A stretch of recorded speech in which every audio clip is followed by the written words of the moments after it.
اعوذ باللہ من الشیطان الرجیم۔ پناہ مانگتا ہوں میں اللہ کی شیطان مردود سے۔ بسم اللہ الرحمن الرحیم۔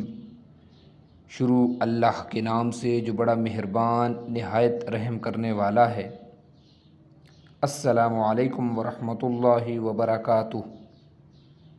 حدیث شریف ام المؤمنین سیدہ عائشہ رضی اللہ تعالی عنہ بیان کرتی ہیں کہ میری والدہ نے چاہا کہ میں قدرے موٹی ہو جاؤں تاکہ مجھے رسول اللہ صلی اللہ علیہ وآلہ وسلم کے گھر بھیجا جا سکے، مگر مجھے ان کی حسب منشا کسی چیز سے فائدہ نہ ہوا، حتیٰ کہ انہوں نے مجھے ککڑی اور کھجور ملا کر کھلائی تو اس سے میں خوب موٹی تازی ہو گئی۔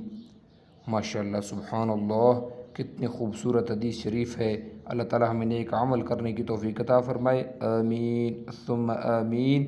یہ حدیث سنن ابو داؤد حدیث نمبر 3903 ہے۔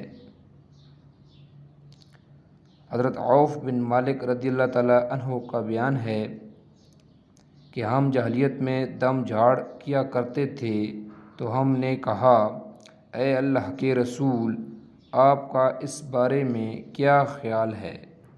آپ صلی اللہ علیہ وآلہ وسلم نے فرمایا، اپنے دم مجھے بتاؤ، دم کرنے میں کوئی حرج نہیں، بشرطیکہ کا شرک نہ ہو۔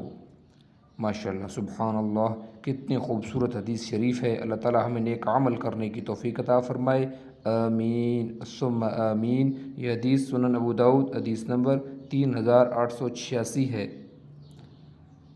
حضرت ابن عباس رضی اللہ تعالیٰ عنہما سے مروی ہے، رسول اللہ صلی اللہ علیہ وآلہ وسلم نے فرمایا، کپڑے سفید پہنا کرو، یہ تمہارے سب لباسوں میں بہتر لباس ہے، اسی میں اپنی میتوں کو کفن دیا کرو، اور تمہارے سرموں میں سے بہترین سرما اسمد ہے، جو بینائی کو تیز کرتا اور پلکوں کے بال اگاتا ہے۔